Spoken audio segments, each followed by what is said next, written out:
UFC, the world leader in MMA. Experience it on FS1.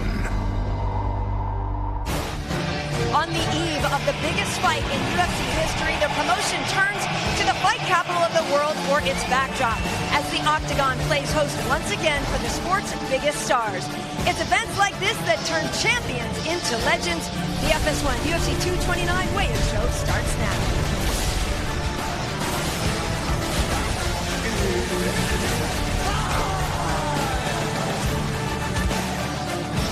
There is a live look at the plaza in the shadow of the T-Mobile Arena where UFC 229 goes down in just over 24 hours, folks. All those people trying to get into a weigh-in. This is absolutely insane. These are the kind of weekends that made us fight fans in the first place. Hello, everyone. Welcome inside the T-Mobile Arena, the site, of course, of Khabib versus Conor. I am Karen Bryant. He is the reigning, defending welterweight champion of the world, Tyron Woodley. Next to him, we have got the former middleweight champion, Mr. Michael Bisping, and UFC reporter Megan O'Leary rounding out the crew here. So, T-Wood, apparently Khabib, the champion, is in the building. Conor being Conor, apparently hasn't even left his place yet. He is running late. We're told, yeah, he's on his way, maybe. Do you think this is affecting the champion Khabib at all? I mean, Conor is trying to make the ultimate appearance. He's at the house with flip-flops on. He's not even bothered that he's supposed to be here 15 minutes ago. But I tell you one thing, the crowd is completely lit. It's electrifying in here. They're going insane. Me and Bisping almost did a backflip. They were cheering us. I'm like, what's got into them? It's Conor's world. It's Conor's world and we're living in it. Apparently, this guy does whatever he wants, whether it's a press conference, a weigh-in, a fight. He'll knock you out in the first round. He'll show up late. He doesn't care. One thing he will deliver, though, is an electrifying fight. I mean, look at this arena. Yeah. This is insane. All week we've heard this is the biggest UFC fight of all time. I'll tell you what, it certainly feels like it. Yeah, it certainly does all week long. I mean, from the weigh-ins to the press conference, these fans have shown up, and they've shown up to support Conor McGregor. They waited for him at open workouts. They waited for him at the press conference. They will certainly wait for him here. There's a sea of Irish flags. There's some girls down there in their underwear waving flags. People are going crazy. They're drinking already. I can't wait for this to get started. Cats and dogs living together. Yeah, it's insane. Listen, you guys brought up the press conference. If folks don't know, let's revisit what actually happened yesterday, because it was supposed to be a press conference with both fighters. But Khabib Nurmagomedov, the champion, made good on his promise that he would not wait for Conor. So he showed up on time at 3 o'clock. He stayed for 15 minutes, answered some questions. He then left. Conor arrived to the press conference at around 3:30.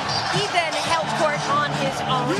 It was an interesting day. Tyron, do you think that is part of the ongoing mental warfare that Conor is inflicting on Khabib? And how do you feel about Khabib leaving? Hey, let's keep it real. It was a Conor conference. He comes when he wants to. He got his whiskey in his hand. He really knows how to start the show. My mom always said, don't start the party, don't end the party. So he walked in, he did his thing, and I think he's showing that he's getting to the head of Khabib. He's really starting to play the mental warfare. He's trying to get him out of his game plan. He's trying to make him emotional so that come fight night tomorrow, he goes out there and he gets him completely out of his game. I think the reason Conor shows up late at the press conferences is because he's trying to send the message that this is my show. I'm the real champion. I'm the people's champion. I'll turn up whenever I like. I thought Khabib handled it perfectly. Showed up like a professional, on time. Spoke to the media, spoke to the fans, and then said, you know what?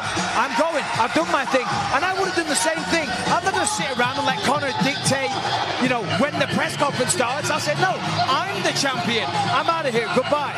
Yeah, I was at the press conference. I was backstage. Khabib was very early. He made it clear to everybody, I'm only going to be out there from 3 o'clock for 15 minutes.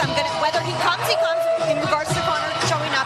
But you know what? He seemed to be on a regimented schedule, and he said, I'm not going to allow anybody, including Conor McGregor, to mess that up for me. I've got to make weight. He was the first one on the scale this morning at the official weigh-in, and certainly worked out for him. Yeah, no, I was just going to say he was the first one. He made it. He was in and out. But Michael, question to you about Conor. All this week he really did seem to be in a great mood. He does genuinely seem to be happy to be back. But do you think there could be any ring rust on Mr. McGregor? Generally, for a lot of people, I would say yes, there will be ring rust. But with somebody like Conor McGregor, who's so confident that, listen, he's showing up late to the weigh-in. Not only the press conference, he does whatever he wants. factor. Ring rust will not be a factor. He's so supremely confident in his ability that his mind won't allow that to be a factor. So, to answer your question, no. I really don't believe in ring rust, personally. I've been on for 18 months, 14 months, and came back and got the job done. Conor McGregor, he does not have to fight. He's well endowed. He's made millions and millions of dollars. For him to come back and take a matchup that's an extremely tough matchup, a pressure fighter in Khabib, you know he loves fighting. Because why is he coming back? He already has so much money in the bank at this point. Well, Karen, as you said, he's very happy. Sorry, Megan. As you said, Conor looks very happy this week, and he's got good reason to. He's rich. He's made a lot of money. Look at this place. There's a sea of Irish flags. They're all here for Conor McGregor. That, as a fighter, puts a smile on your face. If he's not walking around with a smile on his face, he's got a big problem. Yeah, you know what? I spent some time with him last week at the UFC Performance Institute here in Las Vegas, and of course throughout his media obligations for this week. He's been so happy, but also he's kind of got this switch that when he starts to talk about competing, you can just tell this is exactly where he wants to be. He's doing what he wants to do because he's like, yes, of course, fortune is great, but what I love to do is compete. And you can see that competitor of Conor McGregor just turn on that's made him so successful in that octagon. Well, folks, just a little update. Usually by now we do have ladies and gentlemen on the stage weighing in. We are still waiting for Conor. We're getting an update on his whereabouts. We believe he's en route. We do know that the champion Khabib is on time and in the building, just like he has been all week. But you know what, Tyron, I have to ask you, because Khabib has always been a very even-keeled, very steady man who seems very unshakable. You could argue that Conor has gotten into his head with him. You know, this week there are some things that you could maybe see that Khabib was bothered. Do you feel that way? You know, I don't mind that Conor's gone. We get to talk about this fight a little bit more. One thing we can say about Conor McGregor, this is his game plan. He wants to get into your mind. He wants to make you doubt yourself. He wants to bring up facts that are always below the belt, and we've never seen Khabib fight under emotion. Nobody's ever challenged him. Nobody's ever taken him to those limits. We've seen Conor time and time again. When it's fight night, he shows up. He forgets about the cameras. He forgets about what he said in press conference, and he goes out there and delivers. We will see tomorrow night. Has it affected Khabib? Has it made him really second guess? Has it made him really want to go out there and be emotional to defend his country, to defend his father, and also his undefeated record? You know what, to be honest, this is all part of the Conor McGregor experience. I mean, no one else in the history of the UFC has decided to turn up at a weigh-in late. Nobody sits there at their house and says, you know what, I'm going to turn up when I want to turn up. I'm sure Dana White, even though he won't admit it, is probably a little bit annoyed right now. But as I say, it's all part of the performance. And talking of performances, he delivers every time. Let's not forget what made Conor a star. It's the fighting. It's the finishes. He has a 90% finishing rate. Every time he turns up, it's electric. It's fireworks. Yeah, absolutely. Going back to the question that you asked Tyron Woodley about Khabib and how this is affecting him, you know, I think that sometimes people forget the amount of work it is to be in a main event for the UFC, and especially the biggest fight card of all time in the organization's history. There's so many media obligations. There's so many interviews. Your schedule is jam-packed. You guys know it well. There's a lot that goes into fighting besides fighting and making weight, and I think sometimes we can see that when people step into these huge fights that, you know, it's a little bit of a shock how much is really on your plate. I can agree with that. You know, I've been in a main event world title fight, and I can only imagine that the amount of media that I had to do will be multiplied by at least 6 when you're Khabib, when you're Conor McGregor. So to go out there and put on a devastating performance like everybody's expecting you to, on top of cutting weight, on top of being in Las Vegas, where you don't have all the healthy restaurants right at your side, you have to go out there, you have to do the press conferences, you have to sell the fight, you have to make people believe they have to watch this moment. This is a once-in-a-lifetime moment, and then you got to fight on Saturday.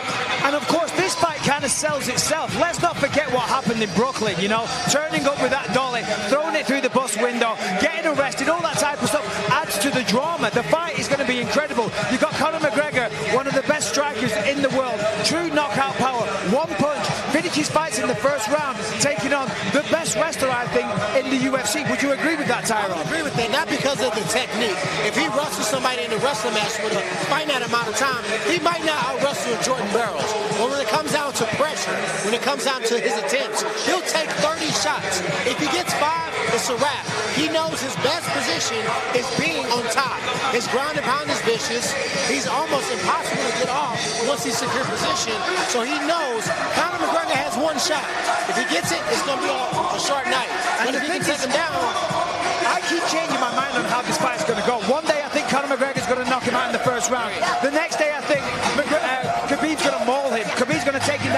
him in round 3 or 4. It's just one of those fights. Every day I change my mind. I don't know what I'm going to pick tomorrow, but someone is going to get finished. I know that. You know, when I spoke to them, Conor said he's going to have a first-round knockout. Khabib said he believes he's going to finish him late in the first or early in the second. So they're both counting on this being a shorter fight than the scheduled 25 minutes. Well, I tell you what, we know that Conor knows how to show up and deliver. Let's actually talk about the timeline for Conor over the last 6 years. Really a lot going on. In 2012, Conor became a champ for the first time in the Cage Warriors promotion. He did make his UFC debut in 2013 with a first-round knockout. 2 years later, he won his first UFC belt against replacement Chad Mendes. December 2015, he stopped Jose Aldo in 13 seconds to unify the titles. Late in 2016, he became the first simultaneous two-division champ. Then in 2017, he headlined one of the biggest pay-per-views of all time against Floyd Mayweather. And Tyron, I want to ask you about that. You know, Conor is that guy who can show up on fight night and just do spectacular things. He shines under pressure. When the lights are the brightest, that's when he seems to be at his best. I mean, when you're thinking about Conor, it's not that he's just doing it against anybody. We talk about Jose Aldo at the time he was probably pound for pound. He did it against Jose Aldo. Back against, he's done it against every opponent. So what do you expect? Yeah, absolutely. I mean, it's so loud in here, Tyron. I'll be honest, I have no clue what you just said to me. I said something good, though. Making a lot of noise. The DJ slamming the beats. Conor McGregor's not here. Our bets heads are falling off. I don't know what's going on. It's Back in Black. We're going to be back in just a few. Conor McGregor and Khabib Nurmagomedov will hit the scale. You're watching the UFC 229 weigh-in show.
So what are we doing?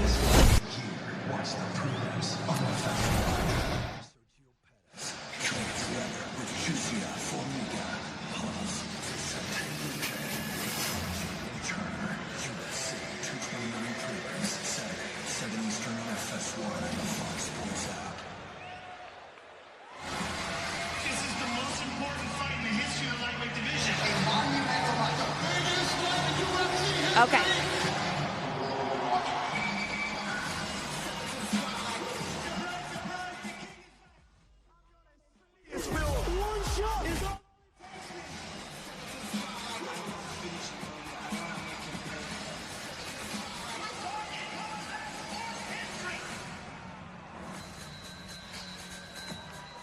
UFC fans from across the globe, we'd like to welcome to the weigh for UFC 229. Khabib versus McGregor. Tomorrow night, the proud city that is Las Vegas, Nevada, fittingly plays host to the biggest fight in UFC history. In that headliner, the most dominant force in the game, Khabib Nurmagomedov, puts that status and his undisputed UFC lightweight championship on the line against the game's biggest superstar, past or present, former two-division UFC champion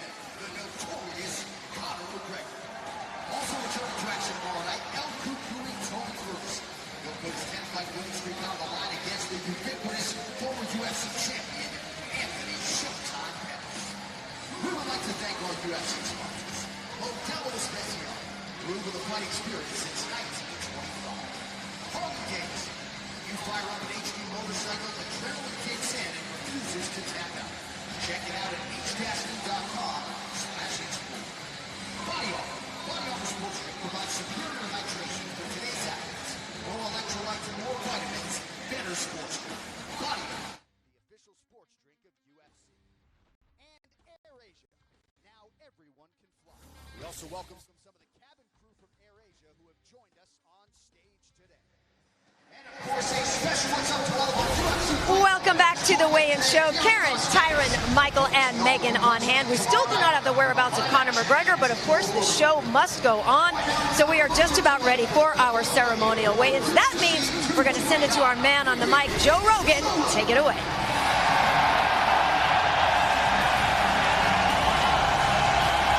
What's happening, my friends? Welcome to the weigh-ins for the biggest fight in the history of the sport.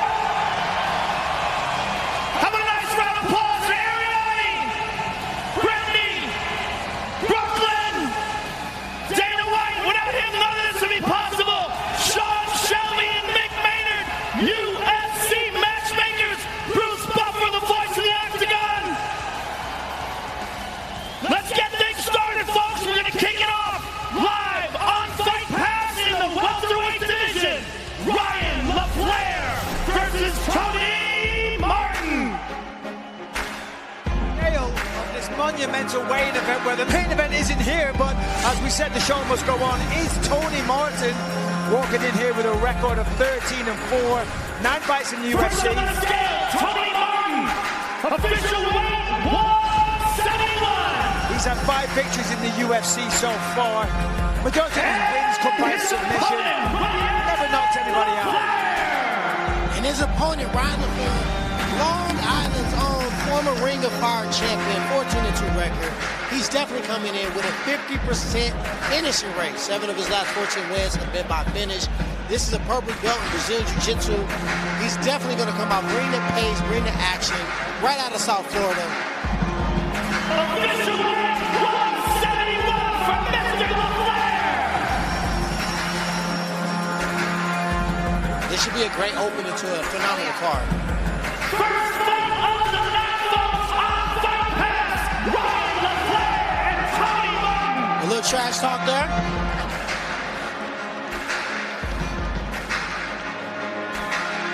Next fight takes place in the lightweight division. Ray Maynard versus Nick Lentz. Well, Nick Lentz had actually texted Sean Shelby about fighting on a card coming up soon. And Shelby said, well, how about UFC 229 against Ray Maynard? Nick Lentz said never in a million years was he expecting that fight, especially at lightweight. But he said sometimes gifts are handed to us in life. This is a big fight for me. I'm super excited.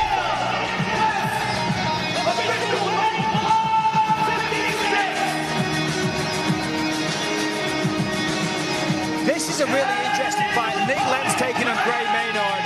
Both guys, very, very good styles. Gray Maynard, of course, if you watch the UFC, you know who Gray Maynard is. Had those 2 amazing fights with Frankie Edgar, Fight of the Year candidates, a true veteran in every sense of the word. You know, I've got to be honest, I would assume he's going to be towards the end of his career. He's been going a long, long time, but he looks good here. He says he's still enjoying training, still enjoys sparring, so his heart is very still much in the game, and he's going to need that because Nick Lentz is no pushover for anybody. Gray Maynard's been working really hard at UFC Performance Institute. He's not training like he's a veteran of the sport, he's training like he's a young, hungry fighter.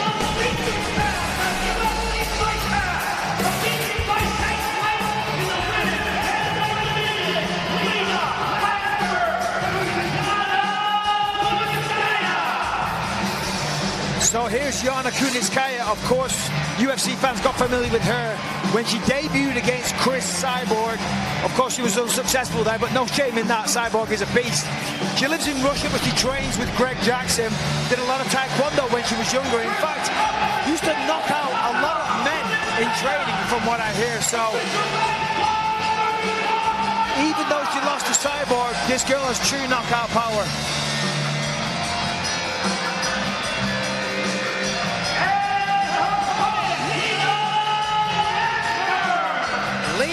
Johannesburg, a.k.a. Elbow Queen. For much good reason, she is an IFMA Muay Thai World Champion, 48 kickboxing fights, and she's fresh off a win. If you're coming from a camp called Dirty South, I expect you to be great in the clinch, great with your elbows, and be willing to put up a scrap. When you look at her record, since she lost her first... She's won 82 since she lost her debut fight. Shows that she's refocused and trying to go after the strap. She's great. I got to talk with her a little yesterday at Ultimate Media Day. She's got such a great attitude, and both these women lost to Chris Cyborg. I asked her, how hard does Chris punch? She said, yeah, really, really hard.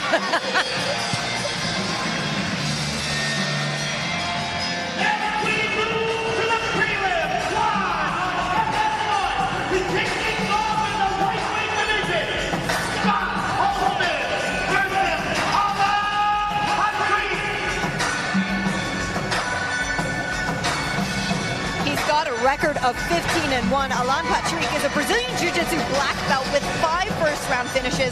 He said he's been fighting since he was a kid when he discovered capoeira, and that really just started everything for him.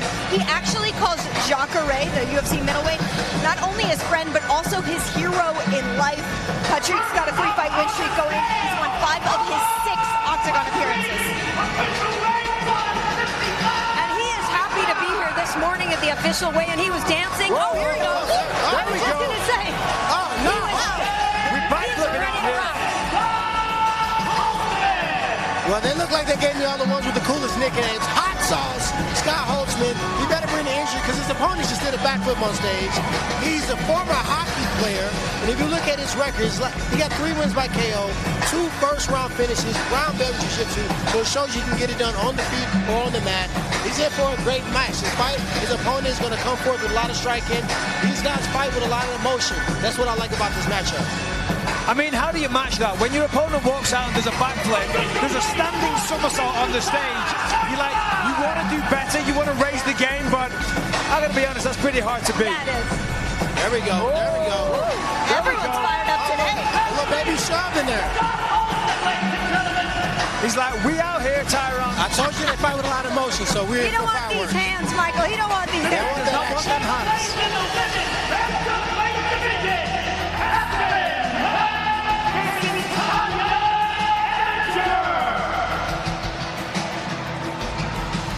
Well, the former Invicta Bantamweight champion, Tanya Avenger, has been out of the octagon for over a year, and she's had a couple of changes here for her return. Originally, she was slated to take on Ketlen Vieira in Brazil, but Vieira suffered an injury.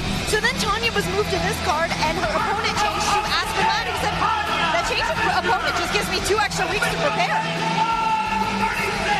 She was totally unfazed by it. In fact, she almost saw it as a benefit there, getting that extra time. Tanya is taking on Aspen Ladd, who is undefeated. And, this is a woman I spoke to yesterday. I said, hey, Aspen, Tanya's a veteran. She's been around forever. Are you a fan of hers? And she said, well, no, I'm not a fan because this is someone who's been on my radar all these years. I thought maybe this is somebody I'd like to fight. So she didn't have that fan element. She just always thought of her as a future opponent.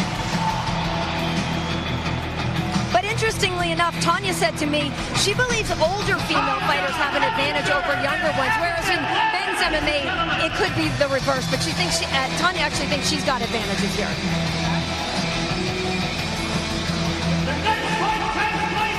Another advantage for the women.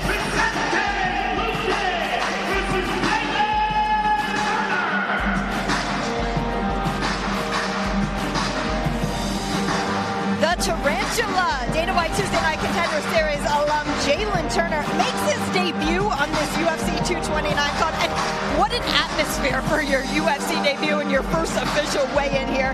He's never fought at 170 before, but he said it's made fight week a lot easier for him. He said he doesn't have to worry about cutting weight so much. He can enjoy the obligations. Well, Jalen Turner was actually my main sparring partner when I fought Anderson Silva, when I fought Luke Rockhold the second time. So he's an incredibly talented striker. And his opponent, Vicente Luque, who's walking out right now, is very good at jiu-jitsu. He has 6-2 record in the UFC, all finishes, and he's going to need to take Jalen down to the ground. As I said, Jalen's a terrific striker. Vicente needs to take him down. Look for another anaconda choke. Look for another doors choke. This guy is a finisher. This is an intriguing matchup. Yeah, because Vicente can knock people out as well. Oh, absolutely. Jalen Turner unbothered that he's the biggest underdog in this card. He does not mind.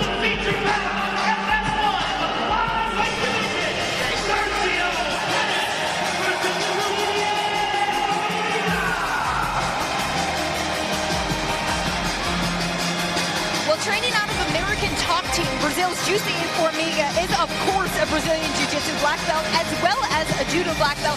You can see that in his fights. He's incredibly talented in the grappling category. He's a veteran of the UFC. He's got 10 wins by submission, 8 of those by rear naked choke. His last 7 wins of 11 have been by submission.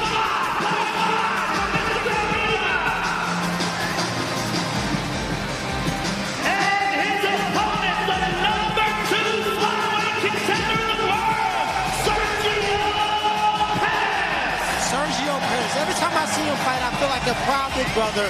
He's really coming to his own. He's been doing a lot of boxing with pro boxers. And I'm telling you, he has combination, he has stamina, and he has a black belt in MMA. Not Taekwondo, not just Jiu-Jitsu. He's putting it together, coming into his own, and he is number 2 in the world for a good reason.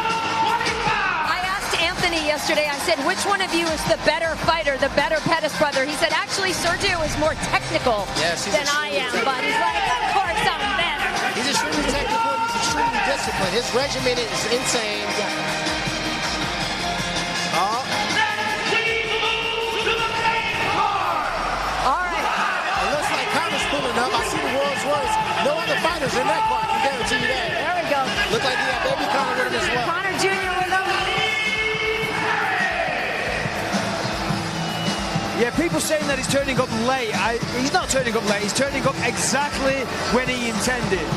Yeah, well, as Conor McGregor arrives, Felice Herrig makes her way to the stage. She's going into her 22nd professional MMA bout. I mean, that's pretty amazing. She said she's looking for a knockout over Karate Hottie, and she's got 3 finishes to her name. Looking forward to adding a 4th and displaying all of her skills on this huge pay-per-view platform. Yep. Here is Conor, of course. I don't know. Felice is flexing like a beast as well. Conor McGregor walking in with our favorite security Steve there. But here comes Michelle Waterson, the Karate Hottie. She has been in a great mood all week. It's interesting. She and Felice were actually on a show 11 years ago called Fight Girls. And they're finally now fighting each other. I asked Felice about it. She said, well, you know, Michelle used to compete at a lighter weight as an atom weight, so we never really had the opportunity to fight in the past. But I know both these women have a great deal of respect for each other. 2 friends in there, but they're going to be ready to absolutely throw down. They sure are. I think they're both going to try and take advantage of being the fight that kicks off this pay-per-view. Absolutely. And these guys are real better. That's what we can. They have a lot of experience in outside organizations as well as UFC. Yep.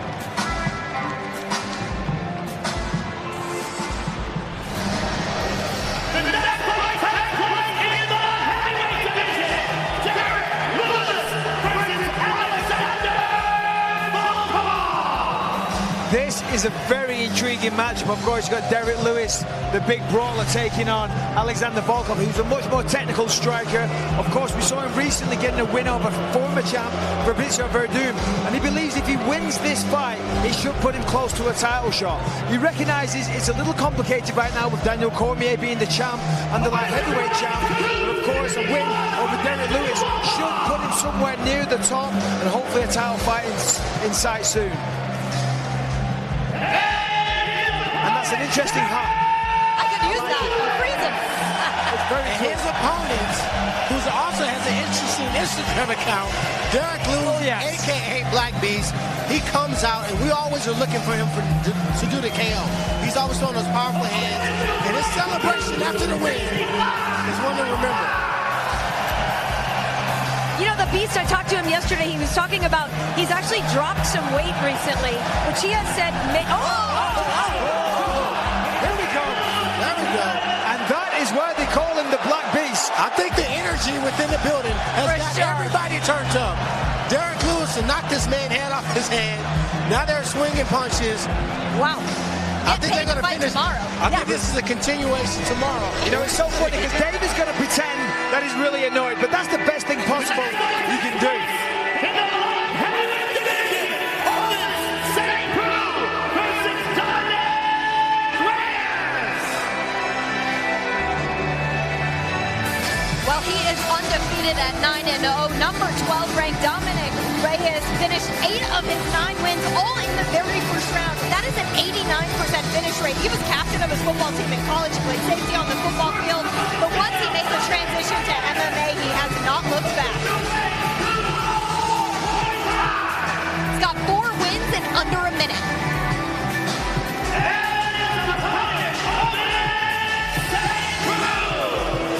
Oh, Vincent Prue walking in here. 14 first-round finishes, 11 wins by KO, 7 wins by submission, has 2 Von Flue chokes, which is extremely rare. Used to fight in Strikeforce, of course. His last win was against Tyson Pedro. Stopped the hype train there. Very big for the division. This is an interesting fight. Can't wait for this one. Put the tongue away. All right, Megan, I know you've got some work to do backstage. Best of luck. Have fun. Thank you so much, Karen. We'll see you guys later. See ya.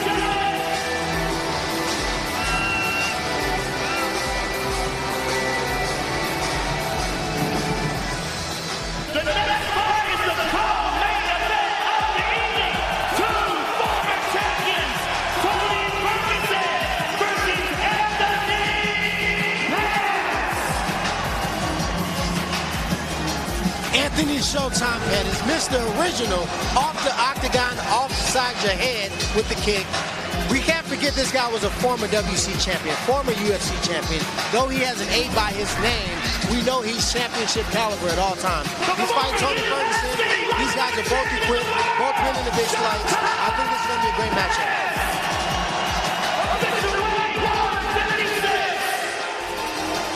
He's been extremely focused, getting back to his old winning ways. Duke said this is one of his best camps. He's smiling, he's happy, he's ready to get it on. Well, he better be ready.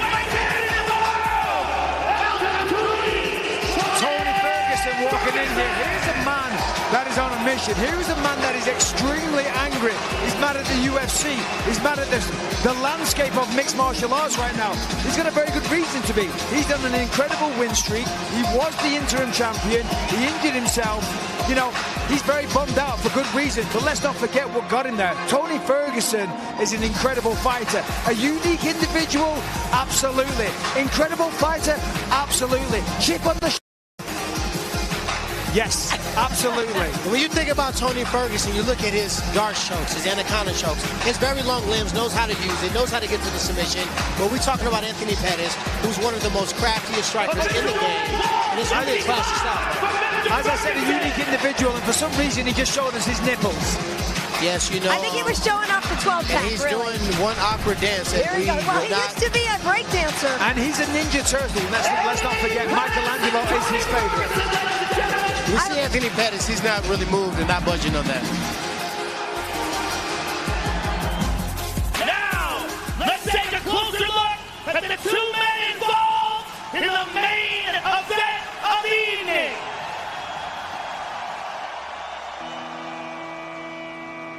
Khabib Nurmagomedov versus Conor McGregor is one of those fights where the moment it gets announced, you get goosebumps and you go, whoa, here we go. The reason that this fight is so big and the reason that people are so fired up about this fight, it's 2 of the best in the world in their prime, fighting when they should be fighting. This fight shows you the type of man that Conor McGregor is. He said, I want the toughest challenge available. I want the one that everybody says I can't win. In Khabib, you have a guy that is 26-0, undefeated. That's unreal. At 26 wins, guys tend to make mistakes. Khabib has never done that. This is the most intriguing stylistic matchups and, without a doubt, the biggest fight in the history of the lightweight division, and in my opinion, the biggest fight in the history of the UFC.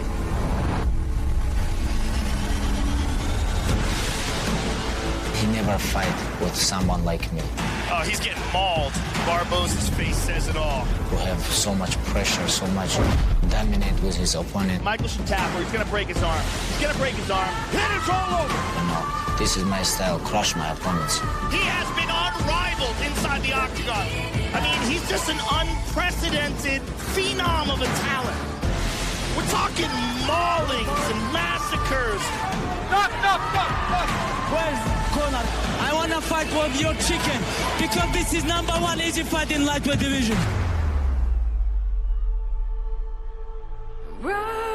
We are ready here. We are ready for war. We are ready for all outcomes, all situations, all scenarios. I am in a war state of mind. You're looking at a fighting veteran. I've been through it all. I've been on the boxing side and I've been on this side. I came back for the love of fighting and the love of war, and this I am going to truly, truly love, putting a bad beating on this little glass jaw rat.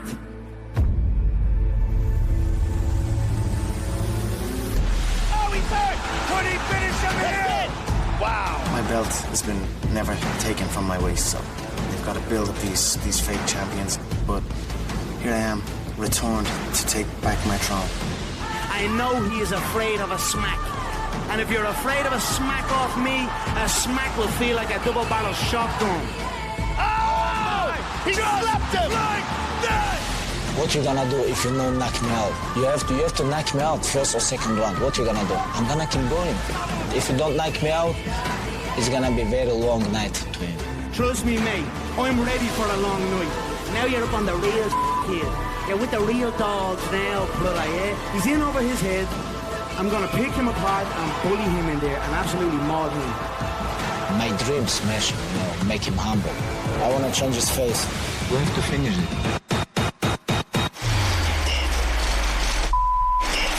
The end.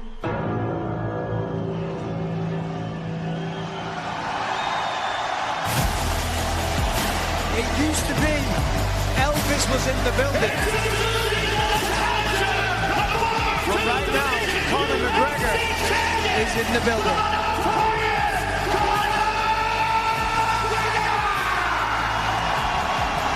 Listen to this. Incredible. And you might recognize a familiar face. Who's that with him, Mike? I think they call him Champagne Papi. It looks like Drake is walking out with the Irish flag with Conor McGregor. He's running through the six with his rolls right now. Pretty awesome. That's great. This crowd is going absolutely insane. We know, of course, Drake was with Conor during the Floyd press conferences when they went to Toronto. Yep.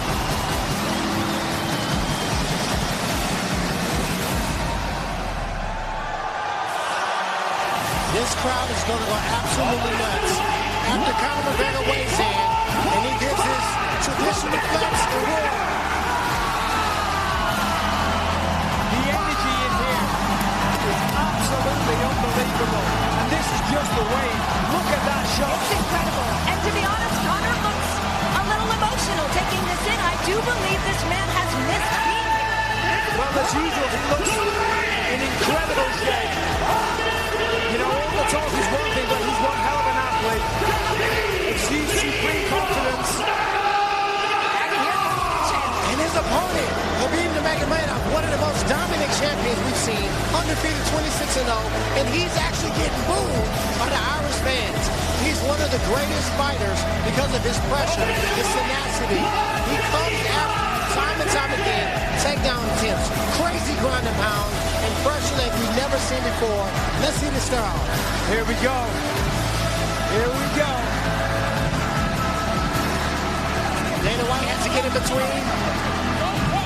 Conor's talking to him as usual. A lot of joint going on. There we go.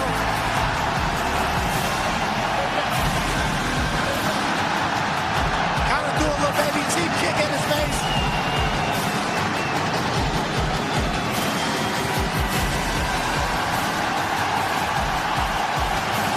Listen to that noise. Unbelievable.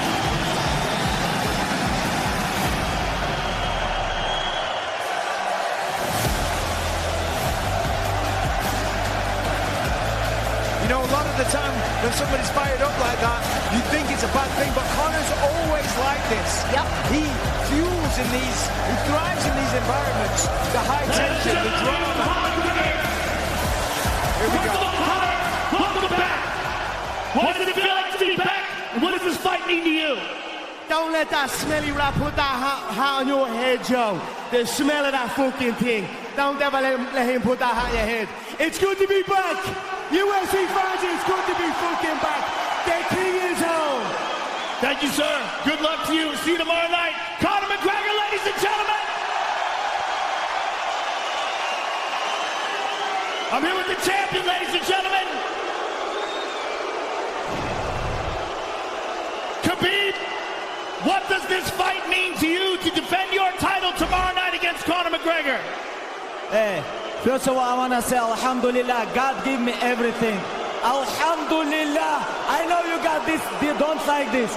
Alhamdulillah, tomorrow night I'm gonna smash your boy, guys. I'm gonna smash your boy.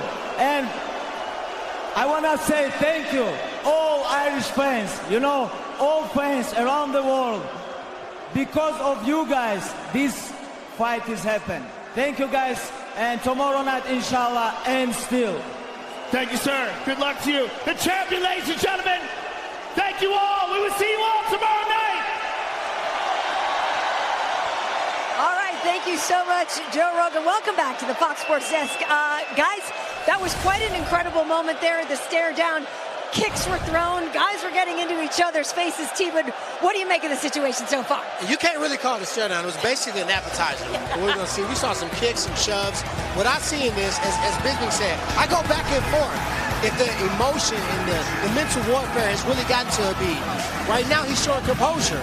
He actually thanked the Irish fans for being so supportive and making this fight happen. It's really going to come down to who comes out and let their game plan go out in the beginning of the fight. You don't have more than one round. If Conor establishes that distance, the fight's a wrap. If Khabib gets in front of him and takes him down and starts to do that pressure, it's a wrap for Conor.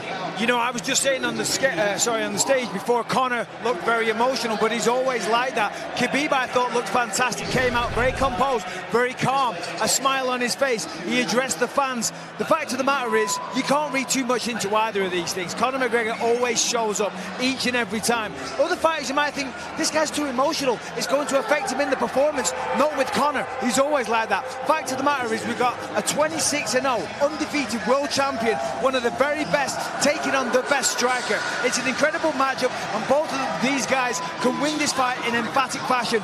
I can't wait to see it. So I have a question to both of you, and I feel like both of you have been in the situation where you were the bad guy, right? I feel like Khabib is usually rooted for. He is really aggressively being rooted against in this situation. Do you think that's going to make any difference for him? I feel like he's used to having so much more crowd support. Once again, it all depends on how he does with the emotion. For me personally, what I do is I separate myself from the situation. I want to minimize the moment. I want to make it less overwhelming. I want to focus on the fight, not so much the trash talk, not so much what the opponent is saying. When you focus on those things, you take yourself out of the game. You really start to allow it to mess with your mindset. Are you ready to go?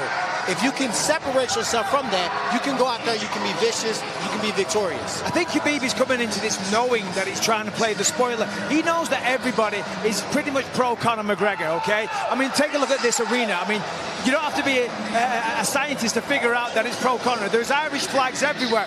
But for Khabib, that's going to fuel him because he knows Conor's bringing the excitement. He's bringing the big payday. But he gets to go in there, beat Conor McGregor, and take some of that limelight for himself. It's a fascinating thing. Well, and I must say, you guys would know too, I don't mean any disrespect, but when they boo against you, it must feel extra good to win in those situations, oh, 100%. right? That's fuel for the fire. Yeah. When people boo me, I'm like, okay, boo me, boo this. Boo me. We go Ally Quinta on him here. Now, here's how to watch all of tomorrow's action. Tune into FS1 at 7 Eastern for the pre-fight show. At 8, we have got prelims for you. Of course, the pay-per-view is at 10. Then you're going to want to switch to FS2 for the post-fight show. There's going to be a lot to talk about, no doubt about that. But folks, we are back in Las Vegas. Conor McGregor is back in action. The Irishman returned to his hunting grounds, and he's got some big game in his sights. Stick around as our UFC 229 weigh-in show rolls on.